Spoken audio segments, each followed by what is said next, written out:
আসসালামু আলাইকুম। আজকে দেখাবো চাইনিজ সবজি বা বিয়েবাড়ির সবজি। অসাধারণ লাগে এই সবজিটা। আমরা এখানে নিয়েছি গাজর, পেঁপে, পাতাকপি, পেঁয়াজকলি, সিম। আপনাদের পছন্দ মতো সবজি এখানে দিতে পারেন। দিয়ে আমরা হালকা 10 মিনিট সিদ্ধ করে নিয়েছি, অর্থাৎ বলক আসার পরে আমরা অল্প কিছুক্ষণ সিদ্ধ করে আমরা এটা চুলা বন্ধ করে দিয়েছি।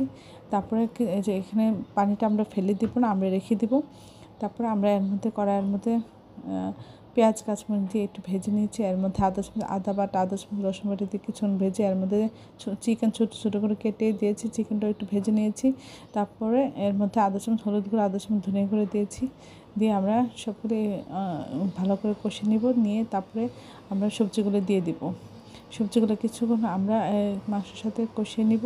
কষানোর পরে আমরা এর মধ্যে যে সবজি সিদ্ধর যে পানিটা ছিল সেটা দিয়ে দিব। দিয়ে আমরা এটা নাড়াচাড়া করে নিব। তারপরে আমরা এর মধ্যে এই যে সবজি সিদ্ধ পানিটা দিয়ে দেবো। দিয়ে একটু জাল করে আমরা এর মধ্যে 2 চামচ কর্নফ্লাওয়ার গুলিয়ে দিয়ে দিব। আর 5-6 চামচ গুঁড়া দুধ দিব।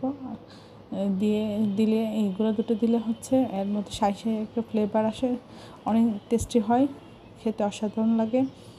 তারপরে আমরা এর মধ্যে একটু ঝোল থাকা অবস্থায় নামিয়ে নেব। আর এর আগে আমরা 5 চামচ সয়া সস দিব। সয়া সস দিলে এর টেস্টটা বেড়ে যায়। আপনার চাইলে এর মধ্যে টেস্টিং সল্টও অল্প করে দিতে পারেন। আর এর মধ্যে আধা চামচ আপনার চিনি অ্যাড করতে পারেন।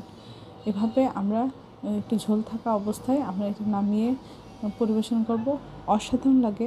সবাই আমার চ্যানেলটি লাইক করে শেয়ার দেবেন, সাবস্ক্রাইব করবেন, প্রিয়জনকে বেশি বেশি করে শেয়ার দেবেন, চ্যানেলটি ফলো দিয়ে রাখবেন, তাহলে এর নোটিফিকেশন দ্রুত পেয়ে যাবেন।